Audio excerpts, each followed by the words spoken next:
Saudara, hidup ini singkat, bahkan terlalu singkat untuk membuat hidup itu melakukan sebuah kesalahan. Lantas bagaimana agar dapat dengan sebaik-baiknya menjalani hidup dalam waktu yang tersisa ini? Apa yang harus menjadi prioritas dalam kehidupan kita?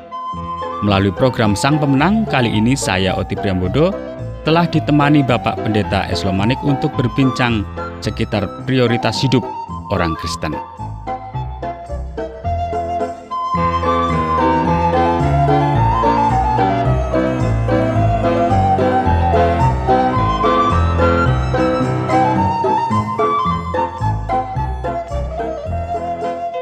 Apa kabar Pak Pendeta Manik? Baik, Pak Oti. Ketemu lagi ya kali ini ya. Amin. Ya, baik. Pak Pendeta Manik, kali ini kita akan melihat tentang prioritas dan apa yang menjadi hal-hal kunci yang akan kita pelajari sebagai pria Kristen. Pria ya. Ya, kita akan membicarakan tentang relasi. Relasi, Ya. hubungan ya. Hubungan. Relasi kita dengan Allah. Itu yang utama sepertinya ya. Ya, relasi kita dengan diri kita Dengan sendiri, diri sendiri. orang lain, kemudian dengan dunia. Dunia ini. Ya. Kita belajar tentang bagaimana menggunakan waktu dan kehidupan dengan baik. Bagaimana Allah dapat menggunakan kekuatan atau kelemahan kita. Bagaimana melakukan apa yang Allah inginkan agar kita lakukan, Pak. Ya. Nah, dan bagaimana menolong orang lain untuk melakukan hal yang sama. Ketika kita berbicara tentang sang pemenang ya dalam program ini, berarti itu selalu ada kaitan atau berhubungan dengan sebuah perlombaan, Pak Pendeta Manik. Ya, dan ketika kita berbicara tentang perlombaan dalam hidup, ya, ada satu hal yang pasti, siapa yang harus menjadi fokus kita, Ya, ya, kan gitu Pak ya? ya. Fokus betul. kita adalah Yesus, jelas. Yesus, ya. Nah, pertanyaannya sekarang, siapakah Yesus itu sehingga kita harus memiliki tujuan atau fokus kepadanya ya? Ya, Yesus menyatakan bahwa dia adalah anak Allah. Anak Allah. Yesus mengatakan ya, bukan saya. Iya, betul. Nah, Yesus berkata, "Akulah jalan, kebenaran dan hidup. Tidak ada orang yang datang kepada Bapa kalau tidak melalui aku." Jelas Pak ya? Iya. Nah, kita tahu bahwa Yesus adalah seorang pria. Ya. Kita tahu bahwa ia merasa lapar, haus, dan letih. Sama seperti kita juga ya. Kalau kita bekerja pasti merasa lapar. Haus, lapar, letih ya Pak Oti ya. Atau Pak Oti nggak pernah capek ya? Ya. Sering Capek kalau juga sudah ya? melakukan pekerjaan capek juga. Iya. Jadi kita tahu bahwa Yesus memiliki sukacita dan persahabatan Ada ya. sukacita juga. Nah, ia menangis di kuburan orang yang dikasihinya. Jadi ada perasaan tersentuh juga kalau begitu ya. Iya, secara manusia, layaknya manusia ya. Dan dia melewati setiap pencobaan, ujian, godaan yang pernah Pak Oti juga lewati. Atau, Tantangan ya. iya, yang saya hadapi juga ya. Iya. Nah, dia telah menolak dan mengalahkan semua pencobaan dan godaan tersebut.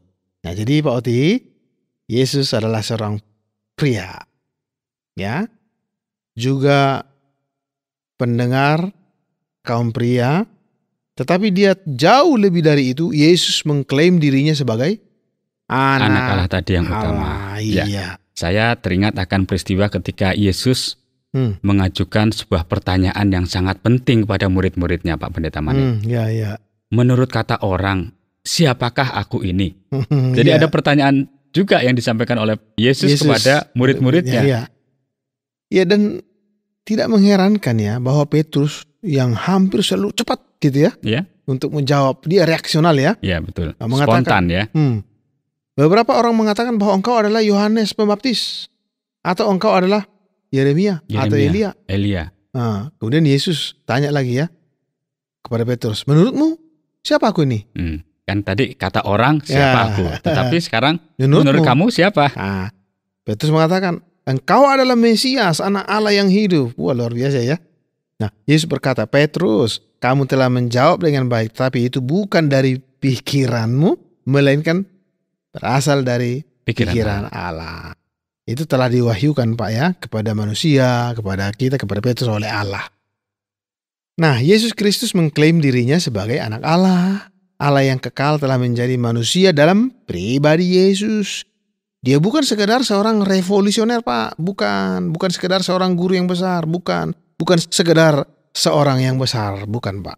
Ya, jadi kita lihat bahwa Yesus mengklaim dirinya sebagai anak Allah. Amin. Allah yang kekal dan telah menjadi manusia dalam pribadi Yesus itu sendiri. Ya.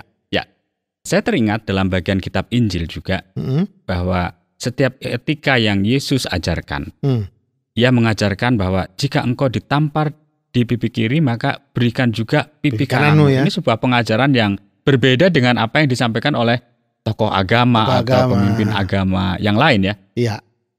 Ya, ini sangat terkenal Pak Oti ya. Ya. Nah, dan Yesus mengajar kita agar mengampuni sebanyak 70 kali 7 kan? Bagaimana dengan saat-saat ketika kita marah kepada istri? Nah, ini langsung ke istri Pak ya. Langsung pada penerapan juga ya. Langsung ya. Seseorang mengatakan bahwa rahasia untuk satu pernikahan yang bahagia adalah adanya 2 orang pengampun bersama-sama. Jadi bukan cuma suami ya. Dan itulah yang dimaksudkan, yakni 2 orang yang bisa saling mengampuni. Jadi ada kata saling ya? Saling, betul. Jadi harus ada 2 orang. Harus ada 2. Nah, Yesus mengajarkan satu cara yang revolusioner ya untuk hidup. Dia mengajar kepada kita bahwa bukan hanya tindakan lahiriah kita yang akan dihakimi Allah, tetapi pikiran batin dan niat hati kita. Yesus mengangkat etika ke tingkatnya yang tertinggi dan menuntut bahwa kita harus hidup seperti itu. Ya. Jadi ini satu etika yang cukup tinggi ya. Ya. Nah, semua kejahatan di dunia berasal dari hati manusia, Pak Oti. Ya, ia harus diubah. Dan itu sebabnya Yesus berkata bahwa kita membutuhkan hati yang baru. Kita harus memiliki sebuah awal yang baru dan Dia dapat memberikannya kepada kita, kepada Pak Oti dan kepada saya.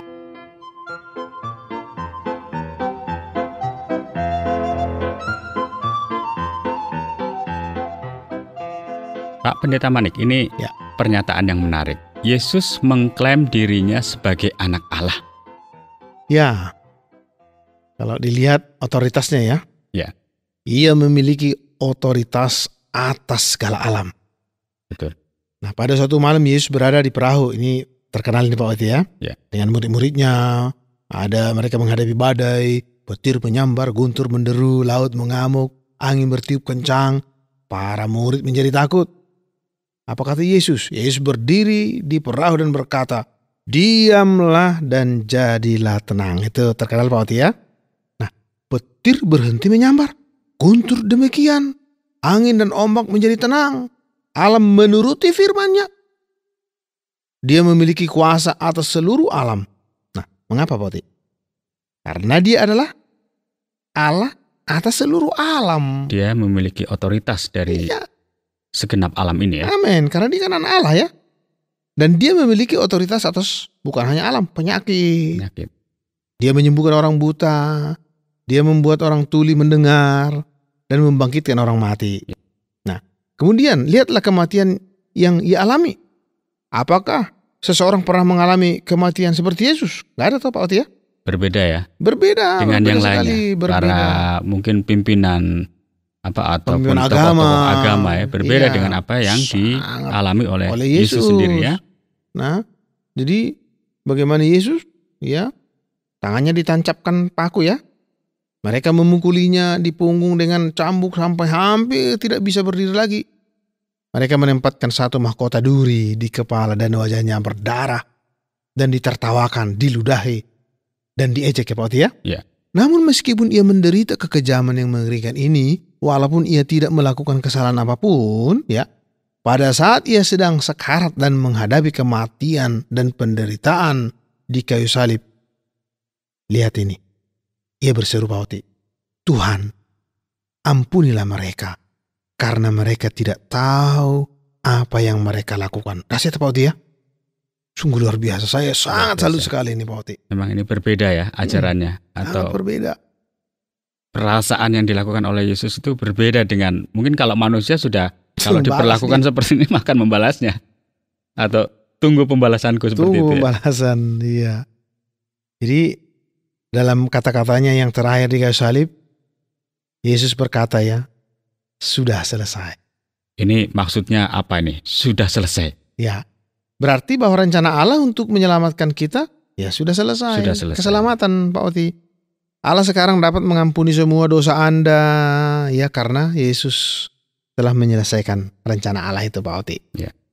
Nah, apakah pernah ada kasih yang seperti itu, Pak Oti? Yesus Kristus hidup, ya. Pada pagi itu ketika Yesus bangkit dari antara orang mati, mereka mendengar berita terbesar yang pernah dikenal oleh dunia. Ia tidak ada di sini. Ia telah bangkit.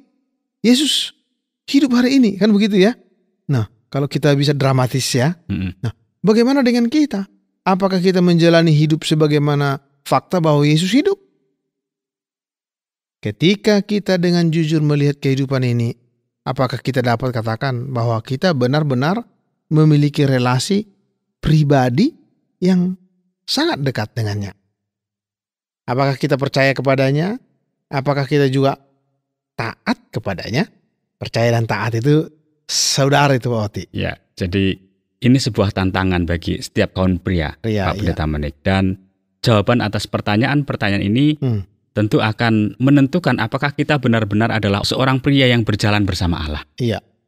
Jadi menjadi seorang pria yang berjalan bersama dengan Allah akan membantu setiap pria dalam menjalani perlombaan dalam hidup ini sebagai sang pemenang. Iya.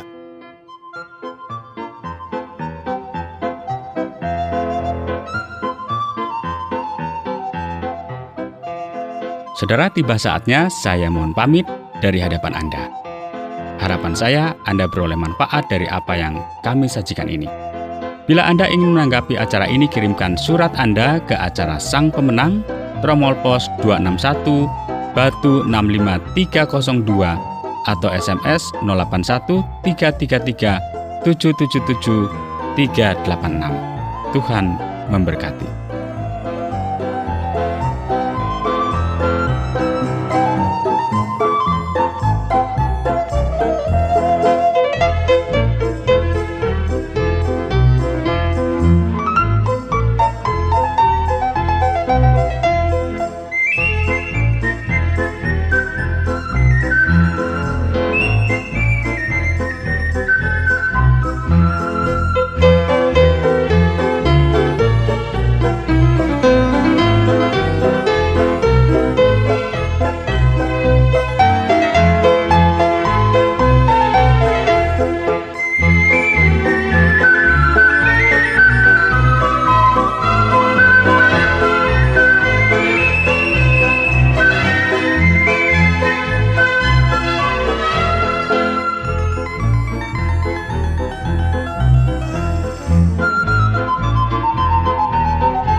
Terima kasih Anda sudah mengikuti program kami. Jika Anda diberkati, jangan lupa like, komen, dan share supaya Anda tidak ketinggalan setiap program terbaru kami. Jangan lupa juga untuk subscribe channelnya dan nyalakan loncengnya. Jika Anda ingin mendukung pelayanan kami, bisa melalui rekening kami berikut ini atau menghubungi kami di sini.